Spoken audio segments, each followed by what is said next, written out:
Good day, everyone. I hope you all had a good Monday. My Monday was uneventful. Had a lazy day. Didn't have anything to do.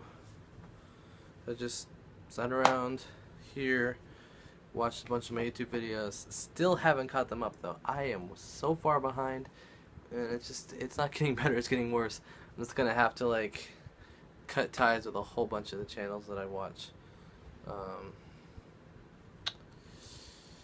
But yeah, and then I might do the same thing with my podcast because I'm behind on those too.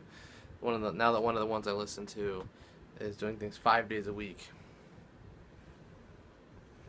and it's 2 hour long, 2 hours long, so it's almost impossible to keep up with. So I'm like a whole week behind. I'm trying to finish last Tuesday's podcast, trying to keep up with the vlogs that I watch, stuff like that. But yeah, kind of uneventful. Went over to the house for dinner, and then I stayed over there because it started raining right then, and I watched Raw, except for the first 20-30 minutes I missed, so I wasn't able to start from the beginning because I was over at the house. I just watched it live, and got through most of that, and then as soon as it was over, started playing some Super Mario Maker, which Josh has been playing more of than I have because it's over at the house and I haven't made it over there to play it that much. But he found a level he wanted me to try out, and it was done by a YouTuber called The Completionist. Apparently put this together, and it's crazy hard.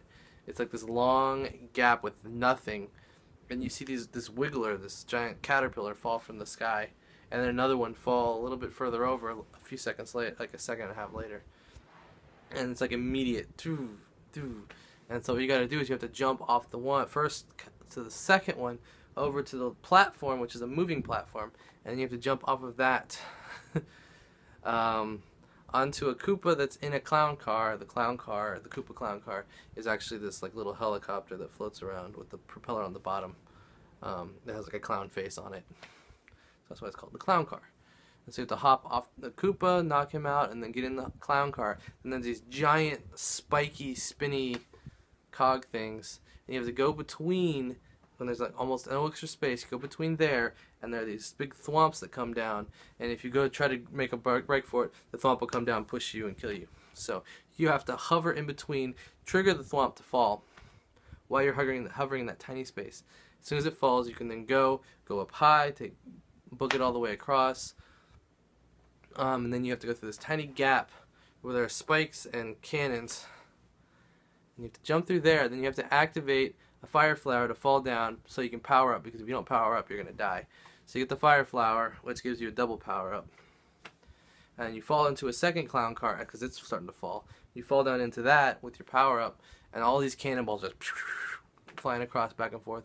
And so you're going to get hit. And so you just have to go land in the clown car, make your way back up another narrow fall, and then a narrow rise. With the cannonballs, it's going crazy. So you're going to lose your power up, maybe both power ups.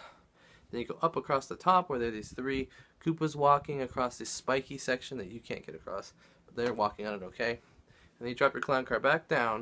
You have to get out of your clown car because there's a music block thing that bounces the clown car that you can fit down. Then you have to hit this block which has another Koopa inside, and you have to hit that Koopa, knock it out of its shell, and which is how it works on the Super Mario World. You hit the Koopa, he comes out of his shell instead of just dying or hiding inside his shell, which is what happens in the older games. So which means he can come out of his shell and wake up again. This time you knock him out of his shell, and if he walks back over to his shell, he can put it back on. So you knock him out of his shell, and then you have to take his shell away so he can't get to it. If you're able to squish him flat and kill him completely, but you still have his shell, and then to jump up on top of the block that he came out of, and throw the shell straight up as you jump off just slightly, so that it bounces off another music thing onto a third music thing, which will send a beanstalk down to you. So you can then climb the beanstalk to jump over on this tiny ledge right next to all these spikes, so you can then jump across to this tiny gap between the two music boxes that you hit the shell with down onto the other, the music block into the other music block with the shell. and it's a tiny space. You have to be powered down completely to regular start your life Mario. And so if at that point you're not, you have to take a hit to shrink down, and then you can jump across, get through that tiny space, and then you get on top of the blocks to create to hit each one of them so that more beanstalks go down. But then there's 2 beanstalks sitting there, and you're like, well, I should make a beanstalk pop out down there by bouncing on top of it. If you bounce on top of it, it's too close to the spikes on the top, and you hit the spikes, so you can't hit those. So you have to then go back down and use the beanstalk. Somehow you gotta get through the space between the block, which if you jump, you'll hit the block, it'll push you down. And if you just slide off the side of the beanstalk, you'll fall too fast and hit the spike that way as well. And so you have to time a perfect angled jump to jump through that space and then just fall, and you'll fall into the goalpost and in the level. Well, we can't get that jump right. I couldn't. I tried it for like an hour, and then Josh came back to it. He said he was trying it for hours, and he wanted me to try it because it was taking him so long. Crazy stuff. So finally got said, all right, that's enough. I took someone's shift tomorrow, so I'll be working 10:30 until 6, and then I'll be going straight to the drive after that. And I'm supposed to wear our team colors of either the college we went to or a college sports team that we follow. And so I've got my Golden Knights jersey from UCF, and it's right there and ready, so I'm going to wear that. I just tried it on with this shirt. And I got to do my laundry because I have my new shirt, which I haven't washed yet. Had I known I would work tomorrow, I would have done it earlier. But so I'm doing my excuse me. I'm doing my laundry right now. So I had to take off the shirt I was wearing. So when I put this one on, because I know I'm going to put it on later, or I'm going to wear it tomorrow for sure. And so I had to put this and that shirt on a hanger and put it in my car.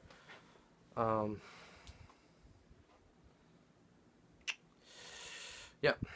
So the battery on my phone's getting low too, so I don't want to talk for too long. I could be draining it like crazy while I'm doing this, because I don't know how fast it goes when you're filming. I just know it goes a lot faster than normal because of that Disney day where my battery died. On my phone, when I was filming on my phone, when I was filming with it, I can't talk. So that's what I gotta do still. I gotta take care of all that, get this video processing. Hopefully it'll be all up and taken care of as well. And I gotta get up so I can be out of here by 9:30, 9:45. So yeah, good night everyone, and I'll see you tomorrow.